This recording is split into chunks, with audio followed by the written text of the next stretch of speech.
समय हम जंतर मंतर पे मौजूद हैं और सर से बात करते हैं। आज जंतर मंतर पे किस लिए आए, क्या कारण है? सर नमस्कार। नमस्कार जी। सर क्या कारण है जंतर मंतर आने का?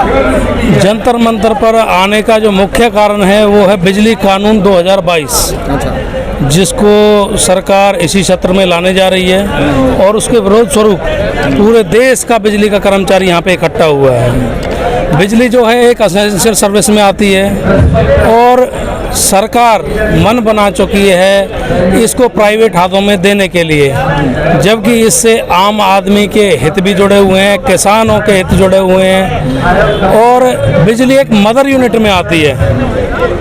बिजली को आप और महकमों से तुलना नहीं कर सकते, क्योंकि बिजली सभी के लिए ज़रूरी है। हर गरीब उपभोक्ता से लेकर हर अमीर तक, हर कॉरपोरेट तक, हर फैक्ट्री के लिए बिजली बहुत ज़रूरी सेवाओं में आती है। तो इस कानून को रद्द कराने के लिए पूरे देश के बिजली कर्मचारी यहाँ पे इकट्ठा हुए हैं और मोदी सरकार तक अपनी आवाज़ पहुँचाने के लिए यहाँ पे इकट्ठा हुए हैं। जैसे कि अगर प्राइवेट होती है तो जैसे दिल्ली में भी प्राइवेट है तो यहाँ बिजली 24 घंटे है, क्या आप लोगों के यहाँ 24 घंटे है या नहीं? देखिए, बिजली जब प्राइवेट हाथों में चली जाएगी तो कहीं ना कहीं इससे लोगों के हित प्रभावित होंगे। आप ये सोचिए कि जो स्ट्रक्चर खड़ा हुआ है, भारत एक विकासशील देश है और जो स्ट्रक्चर खड़ा हुआ है मोदी सरकार उस स्ट्रक्चर को ज्यों की त्यों यूज करने के लिए प्राइवेट प्लेयर्स को देना चाहती है। अगर उन्होंने उसमें काम करना है तो उसमें अपना ढांचा खड़ा करें और बिजली कंपनियों के पैरेलल में आए। आपने देखा होगा अभी पीछे मोदी सरकार ने गैस की सब्सिडी पूरे देश से अपील की थी और उसमें गरीब ने भी छोड़ी थी और अमीर ने भी छोड़ी थी, लेकिन आज उस सब्सिडी का क्या हालात है, कितने लोगों के खातों में आ रही है? आज जो हमारा टेलीकॉम सेक्टर का एक बड़ा विभाग था BSNL, आज उसके क्या हालात हैं ये किसी से छुपे हुए नहीं है। तो उसी तरह से बिजली के हालात ना हो, लोगों के ऊपर इसका बुरा प्रभाव ना पड़े। बिजली बहुत ज़रूरी सेवाओं में है और इसको अगर प्राइवेट हाथों में दे दिया तो प्राइवेट जो सेक्टर आएगा वो कहीं ना कहीं मुनाफा कमाने के लिए आएगा, वो सेवा करने के लिए नहीं आएगा। जब सरकारी सेवा नहीं कर सकती तो प्राइवेट सेक्टर आके सेवा क्यों करेगा? ये सोचने वाली बात है। सर जैसे मौजूदा सरकार सबका साथ सबका विकास का नाम लेके चल रही है, इसके बारे में क्या? देखिए, मैं हरियाणा से हूँ, वहाँ तो खट्टर साहब की सरकार है। खट्टर साहब की सरकार है। जो कच्चे कर्मचारी हैं उनको भी कई कैटेगरी में बांट दिया गया, पार्ट 1, पार्ट 2 और अब एक नया शगुफा लेके आए हैं हरियाणा कौशल, जिसमें जरूरी जो भी लगे हुए हैं कर्मचारी उनका स्थायी काम है, जबकि उनको प्राइवेट में लेने का कोई औचित्य नहीं बनता।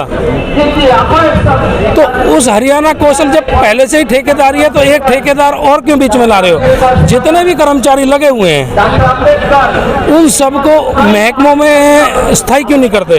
अभी पंजाब ने किए हैं, अभी आप दिल्ली से कंपेयर कर रहे थे तो दिल्ली में भी किए हैं और दिल्ली में आप देख रहे हो, दिल्ली एक महानगर है, तो दिल्ली आप लोगों की नज़रों में भी है, दुनिया की नज़रों में भी है, लेकिन भारत में अभी बहुत से ऐसे गांव हैं, बहुत सी ऐसी जगह हैं जहां तक अभी बिजली पहुंची नहीं है। तो सबसे पहले हमें अपने स्ट्रक्चर पे काम करने की ज़रूरत है, जबकि सरकार बहुत जल्दबाजी दिखाना चाह रही है इसको प्राइवेट हाथों में देने के लिए। और देखो, देश विकास कब करेगा? बिजली मदर यूनिट है और जब आप मदर यूनिट की ही कमर तोड़ दोगे तो देश विकास कहाँ पे करेगा? बगैर उद्योग इसके बगैर नहीं चल सकते। अगर आप उद्योग में महंगी बिजली दोगे तो जाहिर सी बात है महंगाई बढ़ेगी, कम तो नहीं होगी। और महंगाई आप देख ही रहे हो, 400 रुपये का सिलेंडर आज 1060 रुपये का हो गया। लेकिन कुछ लोग कहते हैं महंगाई है ही नहीं। आप जमीन स्तर पर रिपोर्टिंग करके देखिए ना, दिल्ली की सच्चाई और रूरल की सच्चाई में जमीन आसमान का फर्क है और भारत रूरल में रहता है। अभी आपने ये दिल्ली गवाह है, अभी यहाँ पे किसान आंदोलन हुआ था पूरे देश ने देखा और किसान आंदोलन से पूरे देश ने ये देखा कि सरकार कितनी भी निरंकुश क्यों ना हो, उससे लड़ा जा सकता है। और उसी कड़ी में ये बिजली कर्मी जितने भी हैं पूरे देश के, आज यहाँ पे इकट्ठा हुए हैं भारत को बचाने के लिए, देश को बचाने के लिए और अपने अपने हितों की रक्षा करने के लिए। जैसे फार्मर हैं उनके अकाउंट में मोदी सरकार हर साल पैसे देती है। देखिए फार्मर अभी वही एक शगुफा छिड़ा हुआ है कि उनकी खातों में पैसे डाल रहे हैं। अभी आप देखिए, मैं बिजली से जुड़ी हुई मुद्दे ही आपको बताऊंगा कि जो बिजली है वो कृषि क्षेत्र से भी जुड़ी है कहीं ना कहीं। अब आप ये सोचिए, अगर प्राइवेट सेक्टर में बिजली जाने के बाद वो किसान को सब्सिडी पे बिजली क्यों देगा? सोचने वाली बात है। वो तो प्रॉफिट कमाने के लिए आएगा। आज बिजली जो किसान को 10 पैसे 20 पैसे 25 पैसे यूनिट मिलती है, वो उसको क्यों देगा उस हालत में? अगर उस बिजली को वो अगर किसान लेता भी है तो उसकी कम से कम कॉस्ट 10 से 12 रुपए पर यूनिट होगी। और कम से कम हम एवरेज लगाएं तो 10 HP की मोटर चलती है। 10 HP की मोटर का कम से कम जो बिल आएगा वो 10 से 15 हज़ार रुपये आएगा महीने का। अब ये तो जरूरी नहीं है कि हर बार अच्छी फसल होगी।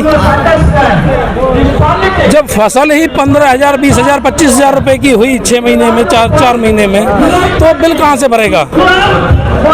और सब्सिडी आनी नहीं है, आप गैस की सब्सिडी दे ही रहे हो।